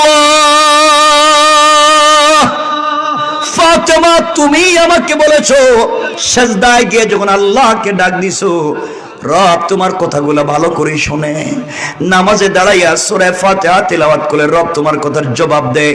ও ফাতেমা, তুমি আমাকে বলেছো তোমার রব আসমান জমিন বানাইছে, তোমার রব চন্দ্র সূর্য সব তৈরি করছে, তোমার রব প্রতিদিন পূর্ব দিগন্তে সূর্য উঠায়, পশ্চিম দিকে সূর্য ডুবায়, তোমার রবের অনেক শক্তি, তোমার রব চাইলে এক সেকেন্ডে ধনীকে গরিব বানাতে পারে আর গরিবকে ধনী বানাতে পারে, তুমি বলেছো। ফাতেমা, তাই যদি সত্য হয়, তার জন্য যদি তুমি জীবন যৌবন বিসর্জন করে থাকো, একমাত্র তাকে ভালোবেসে তাকে পাওয়ার জন্য যদি এত কিছু করে থাকো, সারাদিন কষ্ট করো, রাত হয়ে গেলে কদমে সিজদায় পড়ে কান্না করে বলো, আল্লাহ তুমি ছাড়া যে আমার আর কেউ নাই, আমি জানি এই পৃথিবীতে আমার চাইতে অনেক তোমার মায়ার বান্দা বান্দি আছে, রব তুমি জানো তুমি ছাড়া আমার যে আর কোনো আল্লাহ নাই, বলো না কার দরজায় যাব, কার কাছে গিয়ে মনের ব্যথা গুলো খুলে বলবো। এইভাবে ফাতেমা যখন চোখের পানি ছেড়ে ছেড়ে গভীর রজনীতে কান্না করে, ফাতেমাকে মেয়েটা বলছে, ফাতেমা তুমি না বলছো তোমার রবের অনেক ক্ষমতা, তোমার রব কি পারে না তোমাকে একটা নতুন পোশাকের ব্যবস্থা করে দিতে? ও ফাতেমা, আমি ইহুদির মেয়ে কথা দিলাম, তুমি যদি একটা নতুন পোশাকের ব্যবস্থা করে আমার বিয়েতে যেতে পারো, আমি কথা দিলাম ওই দিন কালিমা পড়ে মুসলমান হয়ে যাব। ফাতেমা আবেগী হয়ে গেছেন এই কথা শুনে, সাথে সাথে বলে ফেলছেন, বল ইনশাআল্লাহ কথা দিলাম আমি তোমার বিয়েতে যাব এবং এই পৃথিবীর সব থেকে দামি কাপড় পরে যাব। না সুবহানাল্লাহ, এটা কালকে কইেন ওয়াজের পরে, সবাই বলেন একটা সুবহানাল্লাহ। কেমন জানি হয়ে যাইতেছে এরা। আমার বন্ধুগান, ফাতেমা আবেগ নিয়ে বলছেন ইনশাআল্লাহ যাব। মেয়েটা বাপের কাছে গিয়ে বলছে, আব্বা ফাতেমা কিন্তু আসবে এবং নতুন কাপড় পরে আসবে। ইহুদিকে দৌড়, থাকবার জায়গা নেই, খাওয়ার মতো পয়সা নেই, আবার নতুন পোশাক পরবো, টাকা পাইবো কই? যা, টাকাও পাবে না, আসতেও পারবে না। এই কথাটা শুনে ফেলছেন আমার আল্লাহ। আল্লাহু আকবার বললেন না? রব বলতেছেন, শয়তান যে আমাকে ভালোবাসে তুই তাকে এভাবেই ছোট করলে, এভাবেই তার চরিত্র নিয়ে কথা বললে, আমি রব সিদ্ধান্ত নিলাম আমি ফাতেমাকে এই বাড়িতে পাঠাবোই। আল্লাহু আকবার। রব চাইলে পারবেন না? পারবেন কি না জোরে বলেন না? পারবেন। শোনেন মনোযোগ দিয়ে আমার বন্ধুগণ, কত চমৎকার পরিবার হযরতে ফাতেমা রাদিয়াল্লাহু তাআলা আনহা। যেই দিনে কথাগুলো হচ্ছে ওই দিন থেকে 1 মাস পরে বিয়ে। কয় মাস? কয় মাস? 1 মাস পরে বিয়ে। কিন্তু ওই 1 মাসে অনেক ঘটনা ঘটেছে, অনেক ঝামেলা হয়েছে, এই সবগুলো আমরা রাখলাম, লম্বা করতে চাই না। 1 মাস বিয়ের আগে অনেক ঘটনা এখানে ঘটছে, এগুলো বলে লম্বা হয়ে যাইব। আমরা ডাইরেক্ট চলে গেলাম আগামীকাল কি বিয়ে, কোন দিন, মধ্যখান দিয়ে 1 মাসের ওয়াজিটা রেখে দিলাম, কারণ এটা বলার মতো লম্বা সময় আমাদের নাই। বিয়ে কোন দিন বলেন না, আগামীকালকে বিয়ে, 1 মাসের ওয়াজ বাতিল।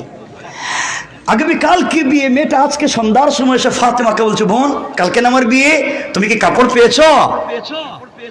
ফাতেমা বললেন, কি বলো, আমি তো ভুলেই গেছি, কালকে যে তোমার বিয়ে এটা তো আমার মনেই নাই। মেয়ে বলছে, ফাতেমা তাইলে বোধহয় আমার কপালের বিয়ে নাই, আমার মরা ছাড়া কোনো পথ নাই, কারণ তুমি যখন থাকবা না তাহলে আমার বিয়েতে আর যাওয়ার দরকার নাই। ফাতেমা বলছেন, চিন্তা করিস না, আমি যাকে বলি হাসবি আল্লাহ আল্লাহ আমার জন্য যথেষ্ট, এখনো 12 ঘন্টা 1 রাত বাকি আছে, রব চাইলে রাতের ভিতরেই ব্যবস্থা করে দিবেন। আল্লাহু আকবার। আমার বন্ধুগণ, মেয়েটা চলে গেছে, হযরতে ফাতেমা রাদিয়াল্লাহু তাআলা আনহার রাত্র গভীর হয়েছে, আমাদেরও গভীর হয়ে গেছে, 12:30 হয়ে গেছে, গভীর হয়েছে না?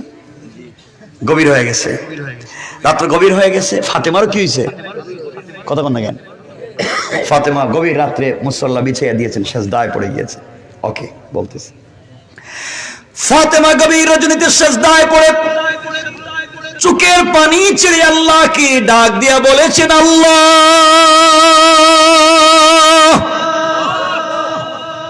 এই পৃথিবীতে বলবার মতো আর কোনো জায়গা নাই, আয় আল্লাহ, আমার যদি মায়ের পেটের একটা ভাই থাকতো, আমি ফাতেমা ভাইয়ের কাছে গিয়ে মনের কথাগুলা খুলে বলতাম, ভাই কিন্তু আমার কথাগুলা শুনতো। আল্লাহ, আমার যে ভাই নাই, আয় আল্লাহ, আমার যদি কলিজার টুকরা মা খাদিজা এই পৃথিবীতে বেঁচে থাকতেন, আমার মা মক্কার সবথেকে ধনী মেয়ে ছিলেন, মহিলা ছিলেন, তোমাকে ভালোবেসে আমার বাবার প্রেমে পাগল হয়ে সবগুলা সম্পত্তি দ্বীনের রাস্তায় ব্যয় করে দিল।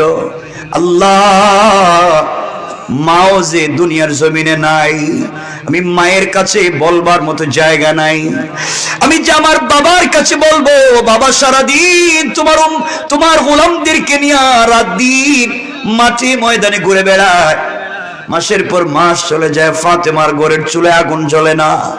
আল্লাহ, কোনদিন তোমার কাছে কোনো অনুযোগ অভিযোগ করি নাই, আজ তোমার কাছে একটা কথা আমি বলতে চাই, সত্যি আমি তোমাকে ভালোবাসি, মন প্রাণ জড় করেতে সন্দেহ নাই, কিন্তু তুমি আমাকে কতটুকুন ভালোবাসো আমি জানি না।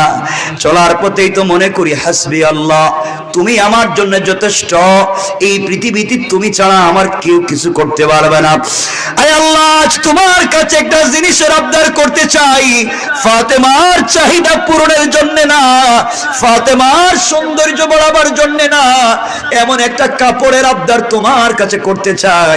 আমার বাবা দ্বীনের দাওয়াত নিয়ে হাটে মাঠে যায়, আমি মেয়ে মানুষ হওয়ার কারণে যেতে পারি না। আয় আল্লাহ, তুমি আমাকে একটা কাপড়ের ব্যবস্থা করে দাও, ওই কাপড় পরে আগামী কালকে ইহুদির মেয়ের বিয়ে বাড়িতে যেতে চাই, এটা যেন তাবলীগের দাওয়াত হয়ে যায়, দ্বীনের দাওয়াত হয়ে যায়। কাপড় পরে ইহুদির মেয়ের বিয়ে বাড়িতে যাব, ওই বাড়িতে যত মহিলারা একত্রিত হবে, জমা হবে, সকল মহিলারা যেন কালিমা পড়ে মুসলমান হয়ে যায়। এভাবে কাঁদলেন, সালাত শেষ করে ফেললেন। গভীর রজনীতে দরজা জানালা বন্ধ, হঠাৎ করে তাকিয়ে দেখে ঘরের কর্নারে 2টা কাপড়ের প্যাকেট। একটু জোরে বলেন আল্লাহু আকবার। কাপড় 2টা প্যাকেট হাতে নিলেন, কিরে দরজা জানালা বন্ধ দিয়ে গেল, কি এটা দিলটাকে? কলিজার টুকরা প্রিয় বাপ তো এখনো বেঁচে আছেন, রাসূল পাক সাল্লাল্লাহু আলাইহি ওয়াসাল্লামের কাছে নিয়ে বলছেন, আব্বা জান 2টা কাপড় কে দিয়ে গেল? নবীজি প্যাকেটটা খুললেন, একটা প্যাকেট খুলে দেখেন, একটা প্যাকেট একটা সালোয়ার একটা কামিজ, আর একটা প্যাকেট একটা ওড়না। 3 টুকরা কাপড় জান্নাতি মহিলাদেরই হবে, সালোয়ার কামিজ আর ওড়না। রাসূল পাক দেখেন সালোয়ার কামিজ স্টোন দেয়া, পাথরের টুকরা দিয়ে ডিজাইন করা, আর ওড়নার মধ্যে গ্লাসের টুকরা দিয়ে ডিজাইন করা। প্যাকেট যখন খুলছেন, সাথে সাথে প্যাকেটের ভিতর থেকে জান্নাতুল ফিরদাউসের মিশকে আম্বরের ঘ্রাণ বের হয়ে গিয়েছে। নবী আশ্চর্য হয়ে গেলেন, এটা কোন ফ্যাশন ডিজাইনের সঙ্গে যায় না। পৃথিবীর কোন ডিজাইনের সঙ্গে যায় না, এত চমৎকার কোথায় কাপড় পেয়েছে। হঠাৎ করে শোনেন দরজার মধ্যে কে নক করতেছে। কে তুমি? ইয়া রাসূলুল্লাহ, আনা জিবরাইল। তো জিবরাইল এত রাত্রে কেন? ইয়া রাসূলুল্লাহ, আল্লাহ আপনাকে সালাম দিয়েছেন, একটা কথা বলতে বলছেন। হযরতে রাসূল পাক বলছেন, ফাতেমা একটু ঘরে যাও তো। জিবরাইল আমিন আসছেন। ইয়া রাসূলুল্লাহ, কাঁদতেছেন কেন? রাসূল বলছেন, কান্দি ওই যে কাপড়, আমার মেয়ে কাঁদছে, কে দিয়ে গেল খুঁজে পাইতেছে না। জিবরাইল আমিন বলছেন, ইয়া রাসূলুল্লাহ কাঁদবেন না, আল্লাহর পক্ষ থেকে সালাম নেন। আপনার মেয়ে ফাতেমা সকল কাজে কর্মে আল্লাহকেই যথেষ্ট মনে করে, একমাত্র আল্লাহ ছাড়া তার জন্য আর কোনো কথাই চলে না। আজকে সেজদায় পড়ে রবের কাছে কাঁদতে কাঁদতে একটা কাপড় চাইছে। রব চিৎকার করে আমাকে বলছেন, জিবরাইল, যে আমার জন্য জীবন যৌবন বিসর্জন করতে পারে, যে আমার জন্য সারা রাত সেজদায় পড়ে কাঁদতে পারে, যাও না জান্নাতুল ফিরদাউস থেকে একটা পূর্ণাঙ্গ ড্রেস কাপড় নিয়ে ফাতেমার ঘরে হাজির হয়ে যাও। ইয়া রাসূলুল্লাহ, এটা তো আমি নিয়ে এসেছি। রাসূল পাক আর কতক্ষণ কাঁদলেন যে আমার মা মরা মেয়েটাও আল্লাহর সঙ্গে কত চমৎকার সম্পর্ক করতে পারছে। লম্বা কথা আমরা সংক্ষেপ করে দিচ্ছি, কষ্ট হচ্ছে যে আমাদের দরকারও তো আছে, আমাদের বহুত কাজ আছে, লম্বা করতে চাইতেছি না। আর আব্দুর রহমান অনেক কষ্ট করে মাদ্রাসার জন্য। আব্দুর রহমানরে তো অনেক আগে থেকে চিনি, আর আব্দুর রহমানরে আমি নিয়েছিলাম। অনেক ভালো ছেলে, অনেক পরিশ্রম করতে পারে, অনেক কষ্ট করছে মাদ্রাসার জন্য। কয়েক মিনিট, কেউ উঠবেন না? উঠবেন ইনশাল্লাহ? উঠবেন? কয়েক মিনিট আমরা সংক্ষেপ করব, এরপরে হুজুরও আসবেন, দোয়া করবেন। এরপরে তাবারুক আছে না তোমার? তাবারুক না সিন্নি? সিন্নিও আছে। তাহলে আপনারা সিন্নিও কিতা খাইতানি? খাইতেন না সিন্নি? সিন্নিও খাইয়া যাইবা গিয়ে সপ্তাহ তে বুক্কা আমরা কয়েক মিনিট ইনশাল্লাহ বুক্কা ওখন মাপ বুঝরা নি। তো ওলা খইলে তো বাদে আমি হইতে পারি না, এলাই হইতে পারলাম না। এলা খইলে তো আমি শেষ করতে পারি না। আমার বন্ধুগণ, সংক্ষেপ কথা, রাসূল পাক ফাতেমা বলছেন, মা এই কাপড়টা নিয়ে যাও, আগামী কালকে ইহুদির মেয়ের বিয়ে বাড়িতে যাইবা, কিন্তু মা সাবধান, খবরদার, পর্দার সাথে যাইও। কারণ রাসূল পাক ভালো করে জানতেন ফাতেমা বিশ্বনবীর মেয়ে, সরকারে কায়নাতের মেয়ে। আল্লাহ যাকে সাইয়্যিদাতুন নিসাই আহলিল জান্নাহ বানাতে চায়, আল্লাহ যাকে আসাদুল্লাহিল গালিবের স্ত্রী বানাতে চায়, আল্লাহ যাকে সাইয়্যিদা শাবাবি আহলিল জান্নার মা বানাতে চায়, সে তো পর্দা করবি না, করবে না? রাসূল বলতেছেন উম্মতকে শিক্ষা দেওয়ার জন্য। কারণ আমাদের আজকালকের মায়েরা যেদিন নতুন পোশাক পরে, অর্নামেন্টস, জুয়েলারি পরে, এরপরে লিপস্টিক, চিনেননি লিপস্টিক? দেখছেন না মনে কোনোদিন? লিপস্টিক, আলতা, আলকাতরা, এরপরে ওই যে আইলানা, জাইলানা, আশকারা, মাস্কারা, এরপরে ওই যে হিল, সবগুলো যেদিন পরে খুব স্মার্ট হয়, বিউটিফুল, এক্সট্রা অর্ডিনারি করে ফেসকে, ওই দিন কিন্তু পর্দা করে না। ঠিক না বলেন? যে এতগুলো লাগাইছে কি পর্দা করার জন্য? এই জন্য দেখানোর জন্য। সুতরাং তারা দেখায়, এই জন্য জাহান্নামে চলে যায়। রাসূল পাক উম্মতকে শিক্ষা দিলেন ওগুলা দেখানো হারাম। হালাল না হারাম? হারাম। সংক্ষেপ কথা, ফাতেমা বিয়ে বাড়িতে পৌঁছে গেলেন। যেই বাড়িতে ঢুকছে পুরো বাড়ি জান্নাতুল ফিরদাউসের কাপড়ের আলোতে আলোকিত হইয়া জান্নাতুল ফিরদাউসের কাপড়ের গানে মুখরিত হয়ে গেছে। এই বাড়ির সকল মহিলারা এসে ফাতেমাকে বলছে, বোন তুমি গরিবের মেয়ে, আমরা বলছিলাম তো আসতে পারবে না, টাকা নাই, পয়সা নাই, এত দামি কাপড় কোথায় পাইছ? ফাতেমা বলছেন ওটা কিনে আনছি। কি করছি? কথা কন না কেন? তুমি কোন মার্কেট থেকে কিনছো? আমরা তো মুগলা বাজারে সব মার্কেট চিনি, এমনকি সিপাগল্লিও চিনি, কোন জায়গায় ফুচকা পাওয়া যায়, চটপটি পাওয়া যায়, এটাও তো আমরা চিনি। এমনকি ম্যানেজারের মোবাইল নম্বরও অনেকের মোবাইলে সেভ আছে। কথা কন না কেন? তো ফাতেমা কোন জায়গা থেকে কিনছো? ফাতেমা বলছে এমন মার্কেট থেকে কিনছি তোদের বাপ দাদা এই মার্কেটের নামও শুনে নাই। আল্লাহু আকবার বললেন না? তো মহিলাদের জিদ একটু কম না বেশি? কথা বলেন না? বেশি না? মাঝে মাঝে ফিডায় না? হা কইছে চাচা কিতাবা ফিডায়নি, বউয়ে ফিডায়নি, মাঝে মাঝে বউয়ে মারে, এটা কোন কথা হইল? যাক গা, এটা না বউয়ে মারে না, এটা আপনারা বউরে ফিডেন। ওই দিন একজন আমার কইলো বউরে মারতে মারতে, চাচা বউরে মারতে মারতে কইতেছে তুই আমার আব্বা ক। বউ মায়ের খাইতে খাইতে বলতেছে তুই আমার বাপ, এবার ছেড়ে দে। হ্যাঁ, বন্ধু বান্ধবের কাছে গিয়ে বলতেছে তোমরা আমার সিনোনির আমি কেটা, বউরে বাপ ডাকে ছেড়ে দিছে। শয়তান আল্লাহরে জিগে, আল্লাহ আমারে শয়তান বানাইছিল কে রে? আমি তো বউরে জিন্দেগিতে ফিরিয়ে বাপ ডাকাই নাই। চিন্তা করছেন নি? আমরা হে কামলা, ঠিক কিনা? ঠিক কয়, আবার ঠিক কয়। এটা তো বউরে ফিটবো দেখতেছি রে, আল্লাহ মাফ করো। এই কাজ কইরেন না। দেখলাম আপনাদেরকে, আমি বেশি বলতে পারতেছি না আজকে। যাই হোক, সংক্ষেপ আমার বন্ধুগান, যেই মেয়ের আজকে বিয়ে হওয়ার কথা, ওই মেয়ে সে ফাতেমার কাপড় দেখে তার বাপের কাছে গিয়ে বলছে, আব্বা তুমি যে আমার যে কাপড় কিনে দিছ, আর ফাতেমা যে কাপড় পরে আসছে, আমার কাপড় দিয়ে তো ফাতেমার জুতাও মুছা যাবে না। বাবা বলে দিলাম, ওই গরিবের মেয়ে যে কাপড় পরে আসছে, সেই কাপড় না দিলে কিন্তু আজকে বিয়ে করতাম না। লাগছে নি পেস? এজন্য আমরাও আজকে বিয়ে দিতাম না, আমরা রেখে দিম একটু পরেই। আমার বন্ধুগান, এই বাড়িতে যত মহিলারা জমা হয়েছে, সকল মহিলারা তাদের অভিভাবকের স্বামীর কাছে গিয়ে বলছে, খবরদার বিয়ে বাড়িতে এক ফোঁটা পানিও কেউ পান করতে পারবে না। ফাতেমা যে কাপড় পরছে, এই কাপড় না দিলে এই বাড়ি থেকে কেউ যাইতে দিতাম না। লাগছেনি পেস? লাগছেনি? কথা বলেন না কেন? দেখেন, একটু আমার সাথে কথা বলেন, 2-5 মিনিট মাত্র কথাই বলবো। একটু কথাবার্তা বলেন, নাইলে ওয়াজরে উল্টাইয়া দিন। বৌরে দিয়া ঘরে কাজ করান, রান্না বাড়ি করান, ঘর মুছান, বাথরুম পরিষ্কার করে না?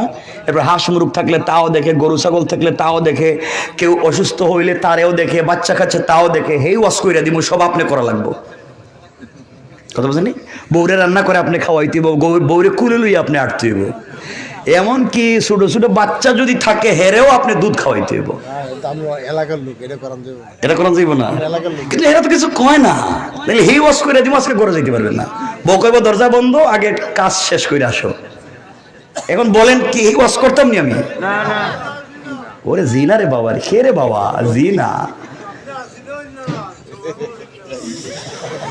ঠিক আছে, তাইলে তো আমার সঙ্গে কথা বলতে হবে। পারবেন তো ইনশাআল্লাহ? জোরে বলেন না ইনশাআল্লাহ। পরিবারকে চমৎকার করতে হবে।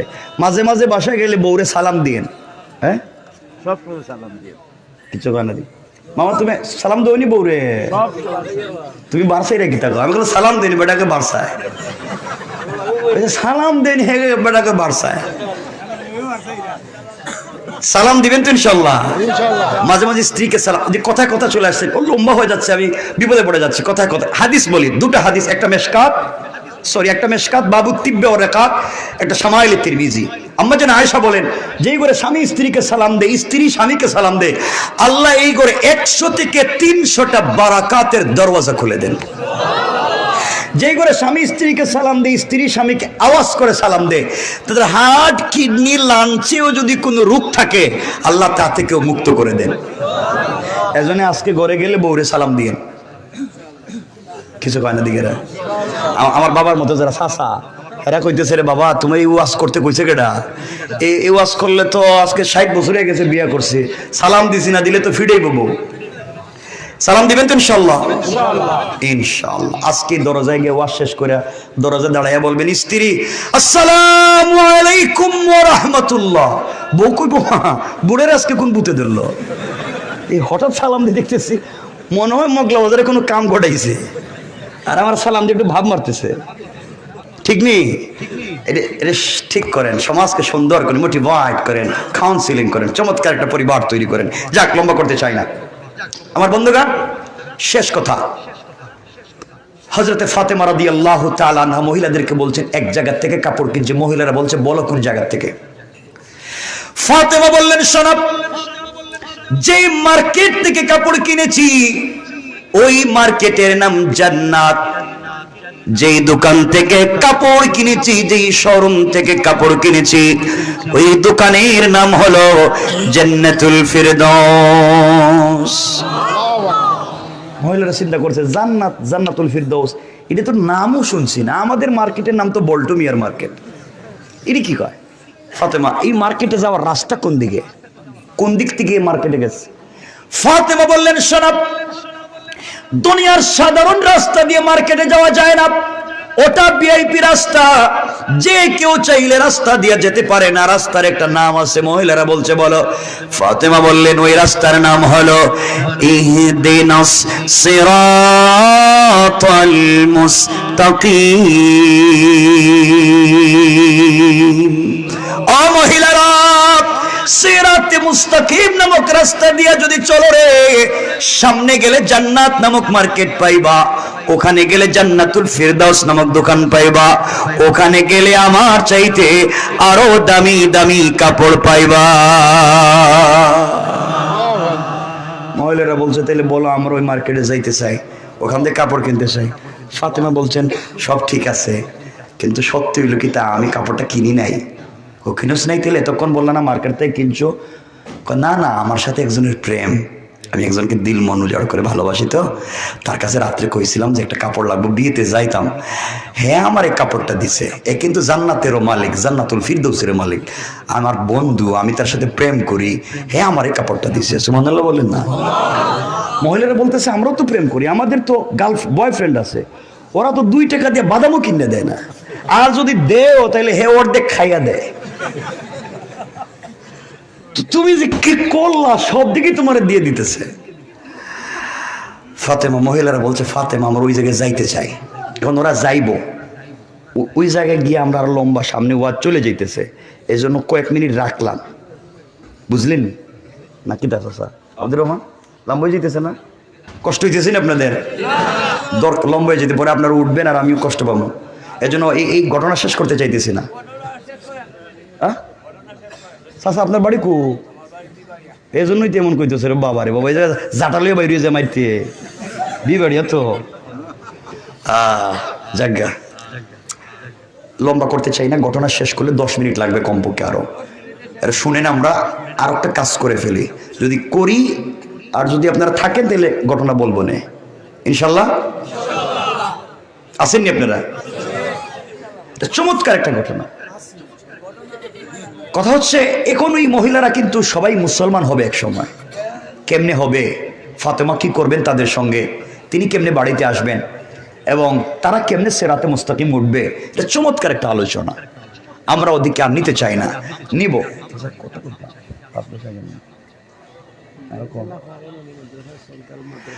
আচ্ছা, তাইলে কিছু পয়সাপাতি যা আছে দিলেন মাদ্রাসা, এর বাদে ওয়াজ করবো নি। তো কত কইতাম? 5-10 হাজার কইতাম নি বাকি না নগদ? কে উঠতে পারতেন না, এখন উঠলে কিন্তু খবর আছে, টাকার কথা কইতেছি তো। এখন আপনারা হোক্কা চাই ও মাদ্রাসা, ওখান কি দলা থাকতো নি? কিছু কইরা না দেখি, এখান তারা বড় হইতো না নি, এখানে নিজস্বটা জায়গা হইতো না নি মাদ্রাসা। দেখছো নি আমরা মোগলাবাজারের হুজুর আলহামদুলিল্লাহ আমার উস্তাদ, এবং আমার যে মায়া করেন তো। এবং আপনারা একটা ঘটনা না, আমি এরেঙ্গা মাদ্রাসা যারা মাদ্রাসায় পড়ে মুখতাসার পড়ে আমি চলে গেছিলাম দূরে ঢাকায়, আর পড়বো না এখানে। যখন আমি আসছি 2 মাস পরে মুগলা এলাকায় হুজুর আমাদের বর্তমান মুহতামিম সাহেব বাড়িতে লিয়ে গেছিল মুহতামিম সাহেবের, তা আমাদের আব্বা তার মামা ডাক্তার, তুমি মামার গরো ভাই তুমি রেঙ্গা থেকে গেছো কিতার লাগি? বলে আমি তো গেছি আরেক ক্লাসে পড়ার লাগি। রেঙ্গাত আমি পড়ছি মুখতাসার থেকে মেশকাত, আমি কিন্তু জালালাইন পড়ি নাই, রেঙ্গাই পড়ছি, তো মুখতাসার থেকে মেশকাতে পড়ছি, মধ্যখানের ক্লাস। হুজুর আমারে বলছেন বাবা পড়ার দরকার নেই, এরপরও ওখানে হয় মোগলাবাজারি হুজুরের জন্য দোয়া করি, আল্লাহ যেন হায়াতে বারাকা দান করেন, সুস্থতা দেন, কল্যাণ দান করেন। মাদ্রাসা একটা করছেন, আল্লাহ যেন এটা বরকত দান করেন, আমিন কন। এবং এটা কি দলা থাকতো নি, দিতে না নি? আচ্ছা, তো এখন হোক্কা সাইন ফয়লা 10,000 কে দিবা? 10,000 দেওয়া বাদে ওয়াজ করবো, কিন্তু উঠতে পারতে না। এখন যদি কেউ উঠিয়ে দেন কি পয়সা লাগে, ওখানে যাইতে পারতে না, সপ্তাহ লইয়া রাখি দিব, আমরা তো বাড়িও নো না খেয়ে যাইবা। 10,000 টাকা খেয়ে দিবা কো সাইন মাদ্রাসা? আল্লাহ তোমার যে বান্দা 10,000 টাকার ওয়াদা মাদ্রাসার জন্য 100 করে দিবেন, 500 করে দিবেন, পুরা বছরে দিবেন, যেদিন পারেন দিবেন। ওয়াদা আল্লাহ তার খানদান থেকে 10,000 হাফেজে কোরআন বানাইও। আল্লাহ রাসূল পাকের নিজ হাতে হাউজে কাউসারের পানি পান করে বিনা হিসাবে জান্নাতুল ফিরদাউস দিও। জোরে পড়েন না আমিন। একজন বলেন 10,000 নগদ না, বাকি আস্তে আস্তে দিবা, 100 করে দিবা, সারা বছরই দিবা। 10,000 একজন, এত মানুষ একজনে হিম্মত করে কোক্কা 10,000 খাও একজনে। ইয়া আল্লাহ, একজন গোলাম রে 10,000-এর জন্য কবুল করো। আল্লাহ যারে কবুল করছো তার হাত আমাদের কাছে দেখাইয়া দাও। ইয়া আল্লাহ, তার খানদানকে উজালা করে দিও। আসমান জমিনি মুসিবত থেকে হেফাজত করে দিও। মানুষ শয়তান জিন শয়তানের